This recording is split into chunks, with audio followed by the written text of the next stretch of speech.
어떤 분이 올려놨는데 어떻게 하면 우리가 행복하게 살아갈 수 있느냐. 첫 번째는 두려움은 당연하다. 두려움이 당연한 것이래요. 두려움을 숨기지 말라. 스코트 팩이라고 하는 사람이 이야기하기를 두려움이 없는 것은 뇌 손상의 증거다.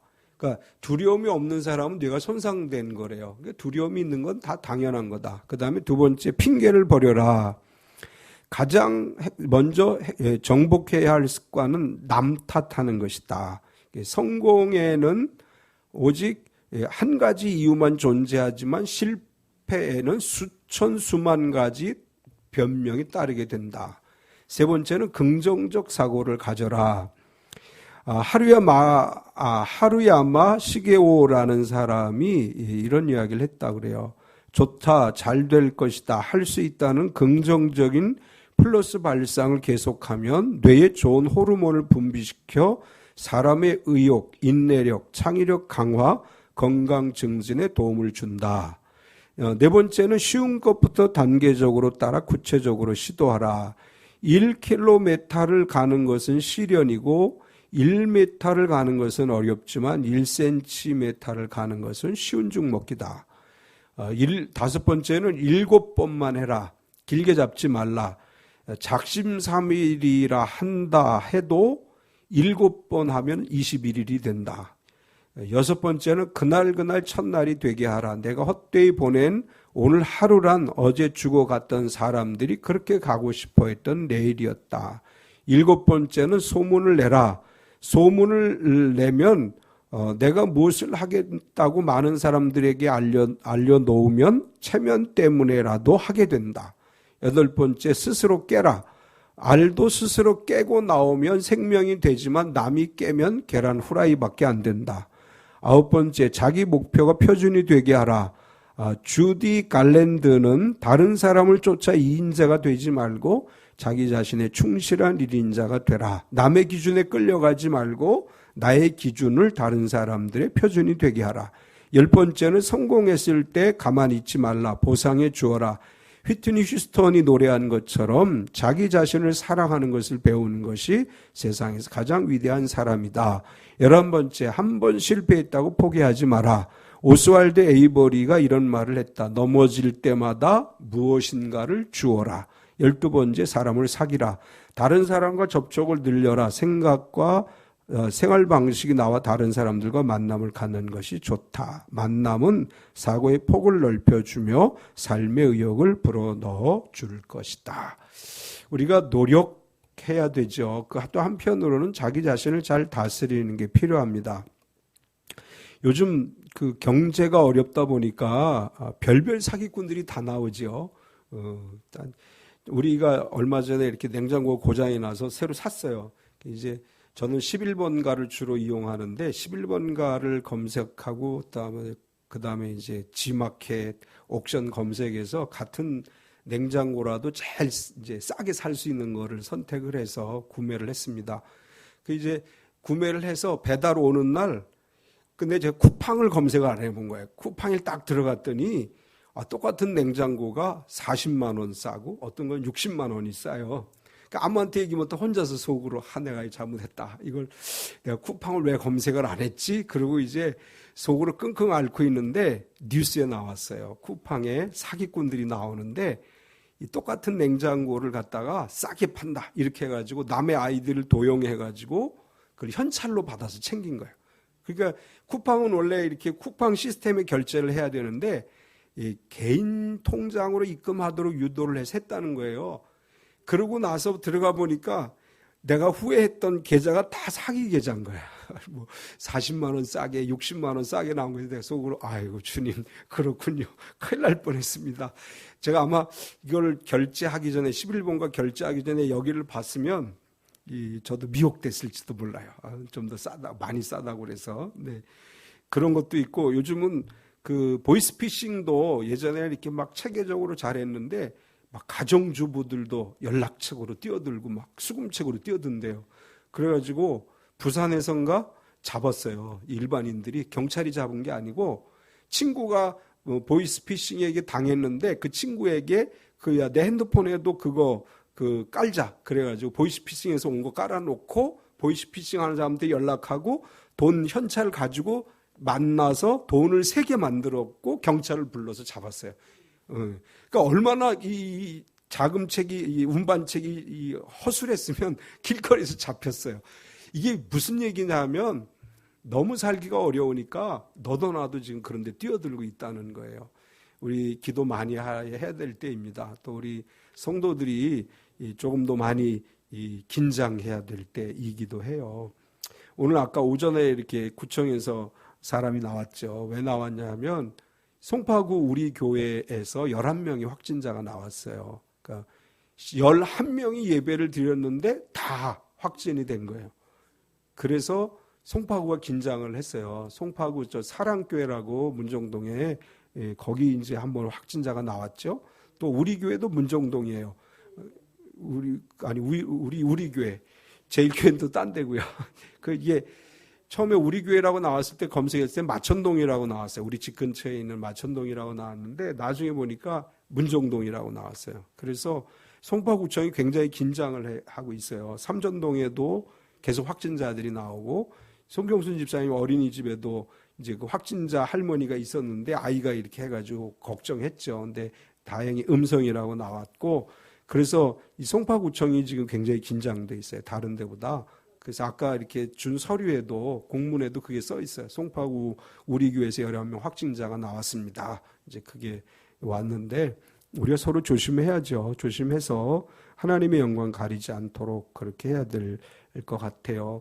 우리 11월 셋째 주가 창립 기념주일인데 11월 셋째 주에는 모여서 예배 드릴 수 있게 됐으면 좋겠어요. 지금 우리가 어떻게 될지 상황은 지금 모르는데 지금 11월 셋째, 둘째 주까지는 우리가 다 조심하자 이런 분위기인데 셋째 주 우리가 창립 기념주일에는 가능하면 모일 수 있는 그런 모일 수 있게 되기를 소원하고 또 11월엔 추수감사절도 있고 한데 지금의 상황이 빨리 마무리되기를 위해서 우리가 기도해야 될 줄 믿습니다. 지난주에는 옛들교회 이제 임직식이 있어서 갔었어요.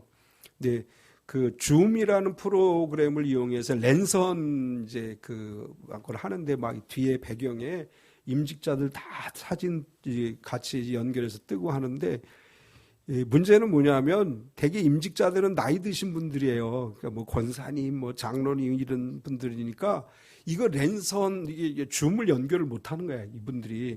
그래서 목회자들이 다 집집마다 찾아가가지고 한 사람 연결해주고 하고 그러니까 그거를 40집을 찾아다니면서 해준 거예요. 근데 또 어떤 권사님 막 저기 우리는 소리가 안 나와요 또 이러고 막 연락이 오고 그래서 야, 참 저기 쉽지 않다. 그리고 이 랜선을 뒤에다가 해놓으니까 정신이 하나도 없는 거예요. 막 여기서 이렇게 바라보는데 이렇게 화면이 있으면 좀 난데 이 뒤에 화면이 있고 막 그러니까 어쨌거나 이렇게 이제 비대면 임직식을 했어요. 이렇게 임직하시는 분들이 각자 자기 집에서 있고 예배는 교회에서 드리고 했는데 빨리 이런 사태가 종식이 돼서 온전한 예배가 회복돼야 될 줄 믿습니다. 지난번에 우리가 한센시병에 걸린 10명이 고침을 받았는데 그중에 사마리아 사람 1명만 예수님께 돌아와서 감사를 드렸다. 그런 이야기를 나누었습니다. 같이 고침을 받은 9명은 어디 갔는지 모르고 유대인과 원수같이 지내던 사람만 예수님에게 찾아왔는데 예수님께서 그에게 말씀하시길 일어나 가라 내 믿음이 너를 구원하였다 이렇게 말씀하셨습니다.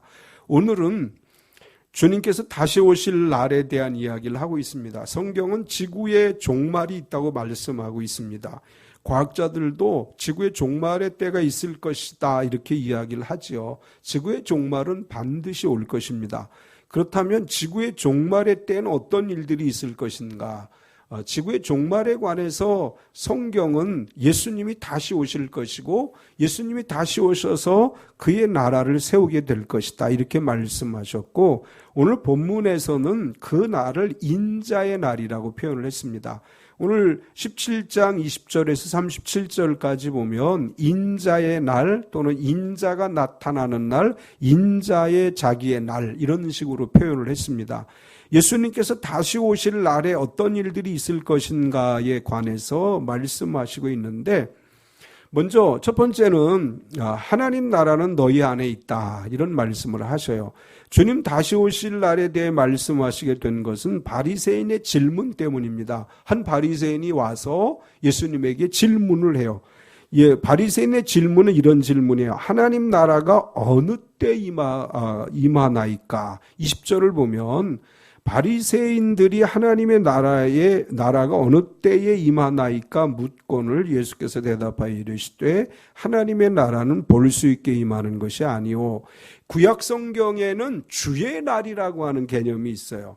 주의 날, 이 주의 날이라는 개념은 유대인들에게 종말의 개념이에요. 그래서 이제 이 주의 날의 구약적 개념이 신약 시대로 예수님 시대로 넘어오면서 유대인들은 하나님 나라라는 개념을 바꾸게 돼요. 이제 구약 성경에는 주의 날인데 하나님의 나라라는 개념으로 바뀌어지게 되고, 예수님 당시에 유대인 중에서는 주의 날이 임했다, 하나님 나라가 임했다라고 주장하는 사람들이 있었습니다. 그래서 바리새인들이 예수님에게 질문을 하는 거예요. 하나님 나라가 어느 때 임하겠습니까? 어떤 사람들은 지금 주의 나라가, 하나님 나라가 왔다고 얘기하는데 당신이 생각할 때 하나님 나라가 언제 임하겠습니까? 이렇게 예수님에게 질문을 했습니다.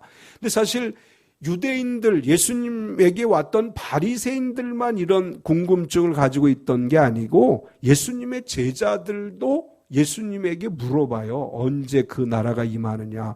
예수님이 부활하시고 이제 승천하시는 이야기를 기록한 사도행전 1장 6절에 보면 그들이 모였을 때 예수께 여쭈어 이르되 주께서 이스라엘 나라를 회복하심이 이때니까 하니, 여기서 이스라엘 나라의 회복이라는 것은 구약 성경에서 주의 날이라고 하는 단어와 같은 뜻을 갖고, 또 유대인들, 그 시대 유대인들이 생각하고 있던 하나님 나라의 임재와 같은 의미예요.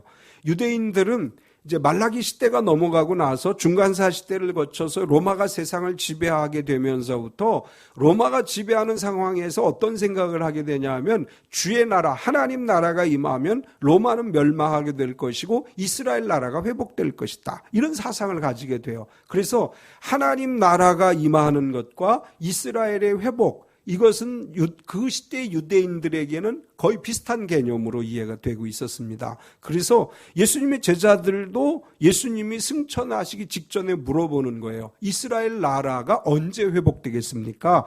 이것은 바리새인이 질문했던 하나님 나라가 어느 때 임하겠습니까? 라고 하는 것과 같은 의미예요.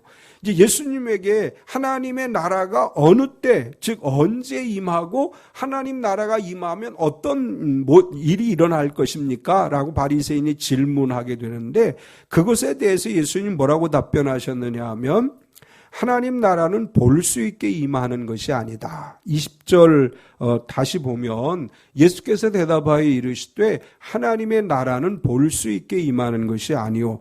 바리새인은 하나님 나라가 임하는 것에 대해서 하나님 나라가 임할 때 어느 때 임하나이까라고 하는 말은 하나님 나라가 임하는 징조가 뭡니까? 하나님 나라가 임할 때 구체적으로 어떻게 임하게 됩니까? 이런 질문이에요. 예수님께서는 하나님 나라는 바리새인들이 생각하고 있는 것처럼 가시적인 것이 아니다. 다르게 말하면 우리 육신의 눈으로 볼 수 있는 것이 아니다. 이렇게 말씀을 하시는 것입니다. 하나님 나라가 임할 때 우리의 영의 눈이 열려서 그것을 보게 되는 것이다. 이제 이렇게 얘기하는 것입니다. 유대인들은 전통적으로 주의 나라가 임하기를 기대하고 있었고, 주의 나라가 임할 때 메시아가 오실 것이다 라고 생각하고 있었고, 메시아가 오셔서 이스라엘을 회복하게 될 것이다. 그리고 이스라엘 이외의 모든 나라는 심판을 받게 될 것이다. 이런 생각을 하고 있었고, 그것에 관해서 주의 날이 임하긴 임하는데, 하나님 나라가 임하긴 임하는데, 사람의 눈으로 볼 수 있는 것이 아니고 영의 눈으로 볼 수 있는 것이다. 그래서 성경은 우리에게 뭐라고 말씀하시느냐 하면 지금은 자다가 깰 때라고 말씀을 해요. 우리가 깨어 있어야 그의 나라가 우리 눈에 보일 수 있다고 하는 것입니다. 우린 늘 깨어서 기도하기를 힘써야 되고 영의 눈이 열려서 하나님 나라를 볼 수 있어야 된다. 예수님이 이렇게 말씀하시는 것입니다. 또 예수님 하나님의 나라가 볼 수 있게 임하는 것이 아니다 이렇게 말한 다음에 하나님 나라는 너희 안에 있다 이렇게 말씀을 하셔요. 21절에 보면 또 여기 있다 저기 있다고도 못하리니 하나님의 나라는 너희 안에 있느니라. 하나님 나라가 너희 안에 있다는 말은 너희 마음에 있다는 것이 아니고 너희 삶 속에 하나님 나라가 임하는 것이다. 그런 의미입니다. 하나님 나라는 우리 육신의 눈으로 보여지는 것이 아니고 우리의 삶 속에 이미 그의 나라가 임했다라고 하는 의미이고 누가복음 11장 20절에 보면 이렇게 말씀해요. 그러나 내가 만일 하나님의 손을 힘입어 귀신을 쫓아낸다면 하나님의 나라가 이미 너희에게 임하였느니라.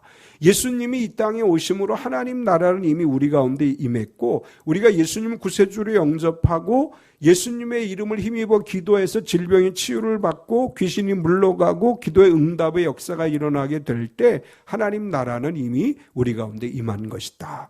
우리에게는 이미 하나님 나라가 임한 줄 믿습니다. 우리는 이미 하나님 나라 가운데 살아가고 있는데 마지막 때 주님 다시 오시면 영원한 그의 나라가 완성되는 거예요. 지금 하나님 나라는 진행형이에요. 우리 가운데 이미 임하셨고 이 나라는 마지막 날까지 계속해서 하나님 나라가 성장할 것이고 마지막 날 그의 나라가 완성되어지는 것입니다.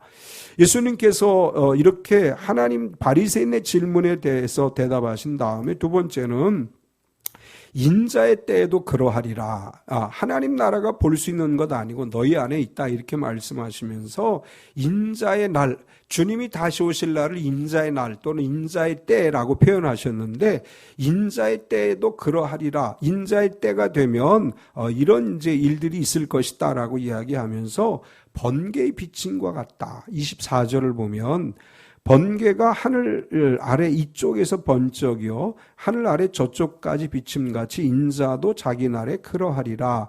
마지막 때 주님 다시 오실 때 나타날 상황에 대해서 22절과 23절에 또 제자들이 이르시되 때가 이르니 너희가 인자의 날 하루를 보고자 하되 보지 못하리라. 사람이 너희에게 말하되 보라 저기 있다 보라 여기 있다 하리라. 그러나 너희는 가지도 말고 따르지도 말라.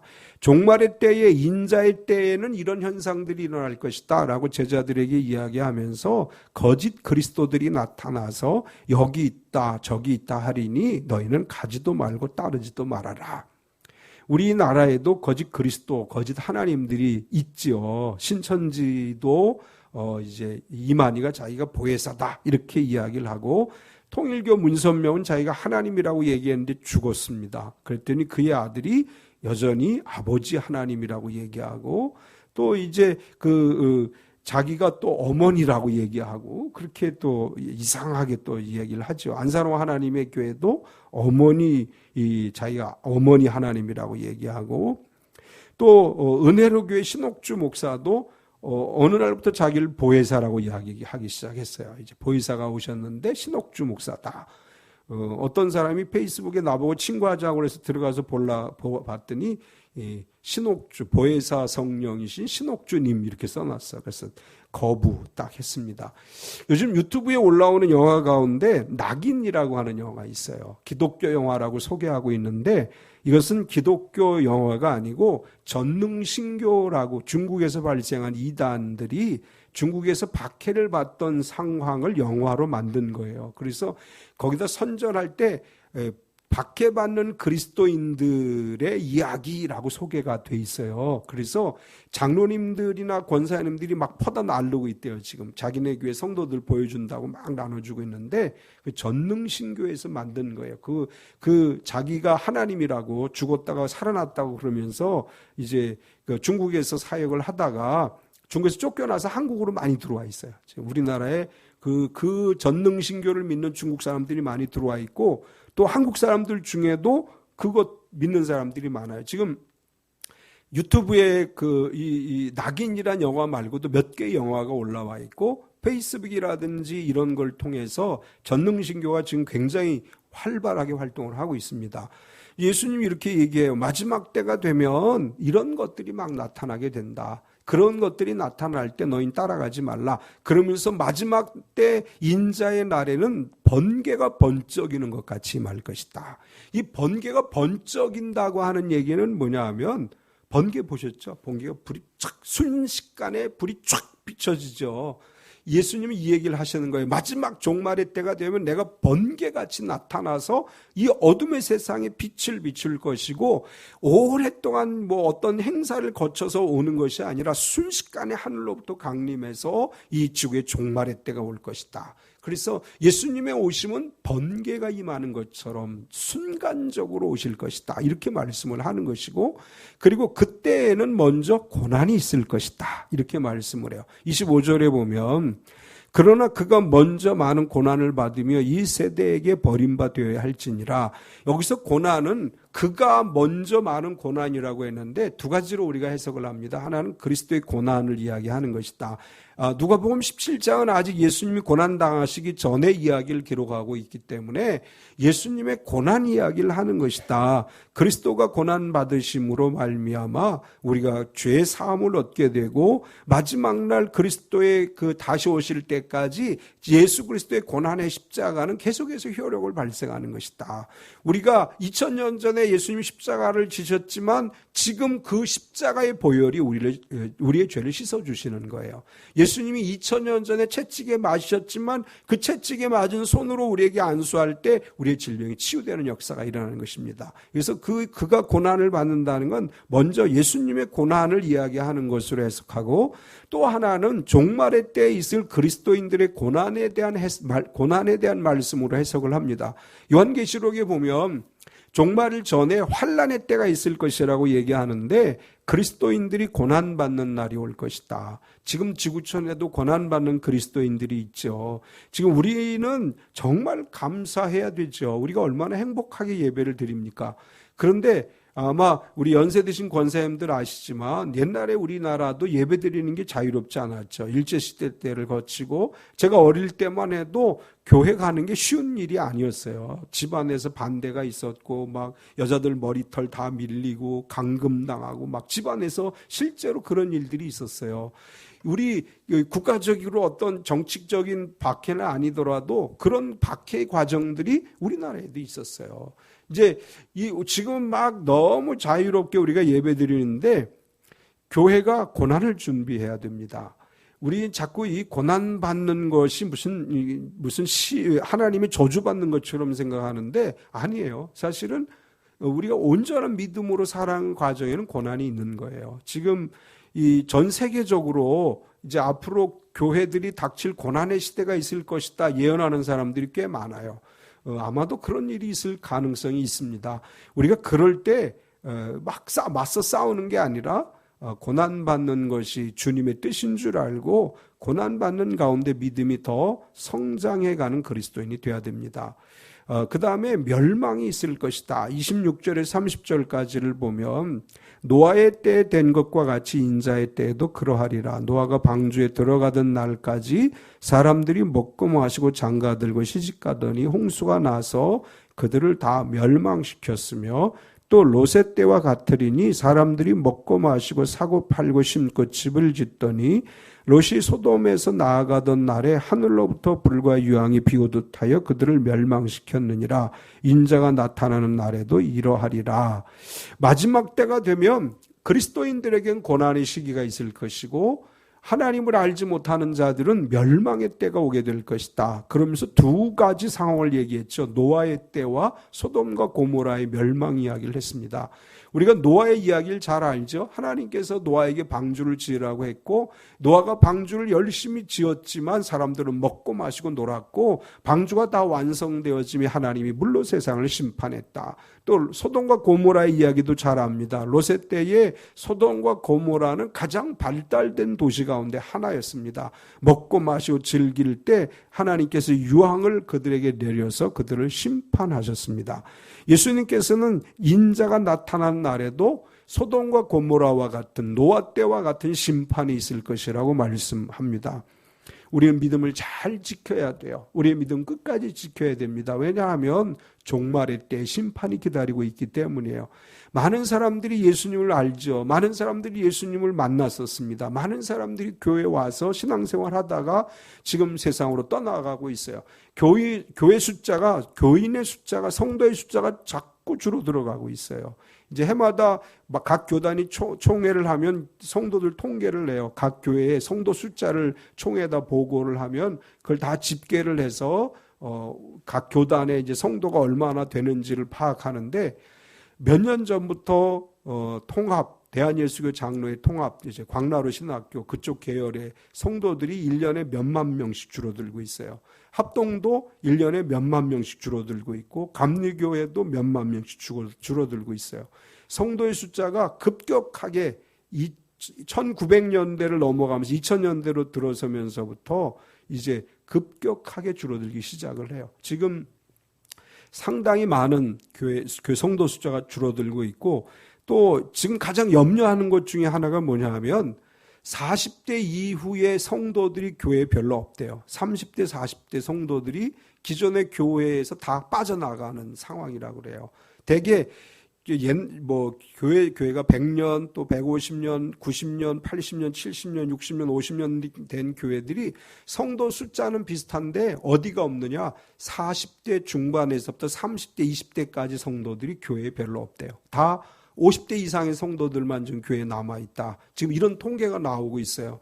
이 문제가 뭐냐 하면 50대 이상의 교인들만 있다가 보면 10년 뒤면 60대, 70대, 그럼 나중에 이제 젊은 세대가 교회 안에 없다는 거죠. 우리 심각하게 기도해야 될 문제예요. 우리 어른들이 젊은 애들, 요즘 젊은 놈들 왜 이래 이렇게 생각하지 마시고 그 젊은이들이 하나님 앞에 나올 수 있도록 우리가 기도하고 문을 열어줘야 돼요. 제가 오늘 읽은 그 페이스북에 글 보니까 뉴욕 같은 데에서는 이 목사님이 전도하기, 목회를, 사람들 영혼을 구원하기 위해서 온몸에 문신을 하신 분이 있대요. 온몸에 문신을 하고 여기 막 다 코 뚫고 막 이렇게 하고 설교를 하러 나왔는데 한국 사람이 가서 보고 기절했대요. 이 목사님이 저런 사람이 목사님이야? 그래서 나중에 물어봤대요. 아니 목사님 왜 그렇게 했습니까? 이 지역에 있는 사람들이 복음을 전해야 되는데 이런 모습을 하지 않으면 말을 들으려고 하지 않는데, 그래서 목사님이 스스로 그냥 그렇게 그 사람들처럼 했다는 거예요. 그리고 예배를 드리니까 그 사람들이 교회에 오더라는 거예요. 우리가 사실 나는 천국 가요 여기에 만족해서는 안 돼요. 소돔과 고모라 때와 같이 젊은 사람들이 심판당하지 않도록, 그들이 하나님 전에 나올 수 있도록 우리 어른들이 마음을 열어줘야 돼요. 그 아이들이 예수님 믿을 수 있도록, 야 우리 때는 말이야, 요즘 유명하죠, 라떼는 말이야 이래가면서, 이 라떼는 말이야 이거 버리셔야 돼요. 옛날은 옛날이에요. 그 시대는 그 시대고 지금 젊은이들은 지금 젊은이들의 시대예요. 그걸 인정해주고 그 아이들이 교회 와서 신앙생활 할 수 있도록 우리가 마음을 열어줘야 돼요. 우리는 옛날에 안 그랬는데 니네 왜 이래? 그럼 교회 안 와요. 걔네들은 교회에서 견딜 수가 없는 거예요. 지금 한국교회가 심각하게 이 문제를 가지고 기도해야 돼요. 그리고 심각하게 젊은이들 구원을 위해서, 걔네들이 예수 안 믿고 마지막 때에 주님 앞에 심판당하면 다 우리 책임인 거예요. 우리가 그 사람들, 젊은이들을 구원하기 위해서 기도해야 됩니다. 잠깐 곁길로 갔지만 어쨌거나 마지막 때가 되면 심판이 있습니다. 멸망의 심판이 있습니다. 예수님께서 이제 그러면서 세 번째로는 그날에는 이렇게 말씀을 하셔요. 그날에는 우리가 어떻게 해야 되느냐? 뒤로 돌이키지 말아야 된다. 31절과 32절에 그날에 만일 사람이 지붕 위에 있고 그의 세간이 그 집 안에 있으면 그것을 가지러 내려가지 말 것이요 밭에 있는 자도 그와 같이 뒤로 돌이키지 말 것이니라. 롯의 철을 기억하라. 롯의 아내 이야기를 다 아시죠? 소돔과 고모라가 멸망할 때 막 롯이 갑시다 막 가다가 뒤를 싹 돌아봤어요. 그래서 소금 기둥이 됐다. 이제 창세기에 그렇게 기록하고 있죠. 우리는 이렇게 해석을 하죠. 롯의 아내는 이제 막 가다가 그 집에 놓고 온 게 다 생각이 났다.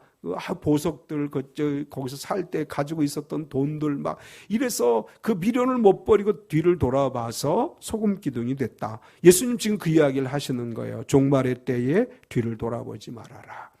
지금 우리에게도 하시는 말씀이에요. 우리가 예수님을 구세주로 영접했으면 예수님 만나기 이전으로 되돌아가려고 하는 생각을 갖지 마. 뒤를 돌아보지 말아야 돼요. 우리 젊은 사람에게 나이 드신 성도님들이 라떼를 이야기하지 말아야 돼요. 그때는 그때인 거예요. 지금 우리가 가야 될 길은 주의 십자가를 바라보고 오직 앞을 향해 나아가야 됩니다. 누가복음 9장 62절에 보면 예수께서 이르시되 손에 쟁기를 잡고 뒤를 돌아보는 자는 하나님의 나라에 합당하지 아니하리라 하시니라. 우리 자꾸 옛날 얘기하지 마세요. 옛날에 말이야, 우리는 말이야 이렇게 얘기하지 말고 지금 우리 시대에 하나님께서 우리에게 뭘 원하는지를 발견해야 되고 또 마지막 때 되면 뒤를 돌아보지 말아라. 이제 우리 기독교 유머 가운데 그런 유머가 있어요. 어떤 사람들이 막 죽을 때 금을 막 이렇게 금괴 이런 걸 들고 이제 천국을 갔어요. 베드로가 너 그거 왜 들고 왔니? 했더니 이 세상에서 내가 이걸 위해서 얼마나 많이 노력했는데요. 야, 천국은 다 그거 길에 깔려 있는 돌이야. 그렇게 얘기한다. 그래서 막 돈을 좋아하는 사람들을 빗대서 우리가 그렇게 얘기를 해요. 길바닥에 널려 있는 돌 들고 가는 것들이다. 그렇게 이제 우리가 비유로 이야기를 하는데 뒤를 돌아보지 말아야 돼요. 뒤를 돌아보지 말고 오직 주의 십자가를 바라보고 우리에게 주신 하나님이 주신 목표를 향해서 주님 만나는 날까지 오직 믿음으로 나아가는 삶을 살아야 될 줄 믿습니다. 또한 계속해서 목숨을 보존하는 자는 잃을 것이다. 33절에 무릇 자기 목숨을 보존하고자 하는 자는 잃을 것이요 잃는 자는 살리리라. 이것은 현세적인 삶의 수단과 방법을 가리지 않고 살아가는 것, 이 땅에서 어떻게 하든지 내가 원하는 것을 이루려고 하는 것을 목숨을 보존하는 것이라고 말씀한 것입니다. 우리는 내 생명을 지키기 위해서 그런 의미가 아니고 내 삶을 지키기 위해서 수단과 방법을 가리지 않는 자는 결국 다 잃어버릴 것이다. 그러나 이 땅에서 내 모든 것을 버리고 주님 바라보는 자는 영원한 천국에 이르러 주와 더불어 영원히 살아가게 될 것이다. 이렇게 말씀합니다. 이 땅에서 얼마나 많이 가졌느냐가 중요한 게 아니고 그 안에 천국이 있느냐가 중요한 것입니다. 내 손에 가진 것 없어도 내 안에 그리스도가 계시면 그 사람은 천국에 가는 거예요. 내가 아무것도 누리지 못해도 내 안에 주님이 함께 하시면 우린 영원한 천국에 주님과 더불어 살아가게 될 줄 믿습니다. 마지막으로 예수님은 데려갈 자와 버려질 자가 있다. 34절과 35절에 내가 너에게 이르노니 그 밤에 둘이 한 자리에 누워 있음에 하나는 데려감을 얻고 하나는 버려둠을 당할 것이요 두 여자가 함께 맷돌을 갈고 있음에 하나는 데려감을 얻고 하나는 버려둠을 당할 것이니라. 이것은 예수님이 다시 오실 때 한 사람은 데리고 한 사람 남는다. 50대 50의 개념이 아니에요. 이건 데려감을 당할 사람도 있고 버려질 사람도 있다는 얘기예요. 숫자의 개념이 아니고 마지막 때가 되면 예수 믿는 사람들은 예수님이 데려갈 것이고 예수님 믿지 않는 사람들은 저 지옥불에 떨어질 것이다. 그런 말씀을 하고 있는 것입니다. 우리는 구원받은 성도인 줄 믿습니다. 마지막 때 주님이 오셔서 이렇게 데려갈 사람에 우리가 속한 줄 믿습니다. 이 믿음 변치 않아야 돼요. 마지막 순간까지 이 믿음 잘 지키고 마지막까지 이 믿음 지켜서 주님 다시 오실 때 주님의 데려가심을 얻는 성도가 돼야 돼요. 또 우리의 형제자매들 가운데 우리 자녀들 가운데 부모님들 가운데 마지막 때 데려감을 받지 못하는 사람이 없도록 전도하고 기도해서 우리가 더불어 함께 주의 나라의 영원한 백성이 되어야 될 줄 믿습니다. 오늘 예수님께서 마지막 때 있을 일에 관해서 말씀을 하시는데 저와 여러분 안에 하나님 나라가 임한 줄 믿습니다. 지금 우리 삶에 하나님 나라가 임하셨어요. 우리 이거 잊지 말고 잘 지켜서 고난이 온다 할지라도 그 고난에 감사하며 살아가고 마지막 때까지 우리 믿음 지켜서 주님의 인도함을 받아 그의 나라에서 영원토록 그와 더불어 왕노릇하는 참빛교회 모든 성도가 되시기를 축원합니다. 참 좋으신 하나님 감사합니다. 오늘도 우리를 주의 전에 불러주시고 또 우리가 함께 가정에서 예배에 참여하게 하심을 감사합니다. 시대적으로 어렵습니다. 지금 이때에 우리가 하나님을 온전히 믿는 믿음으로 살게 하여 주시옵소서. 특별히 주님 10월 셋째 주 창립 감사주일입니다. 그 이전에 다시 모여서 예배할 수 있는 상황이 조성되게 하셔서 창립 감사주일에는 우리가 함께 모여 예배하는 역사에 일어나게 하여 주시옵소서. 주님, 이 나라 대한민국이 어렵습니다. 도와주셔서 경제적으로 힘들어하는 사람들이 다시 경제 회복을 이루어가게 하시고, 또 사업하는 우리 성도들 어려운 사업체들이 있습니다. 도와주셔서 사업의 여러 가지 상황들이 호전되게 하여 주시옵소서. 직장 생활하는 성도들 어려움 없게 하여 주시고, 특별히 육신의 질병으로 어려움 당하는 성도들이 우리 주 예수 그리스도 그 이름의 권세로 치유되는 역사가 일어나게 하여 주시옵소서. 나사렛 예수 그리스도의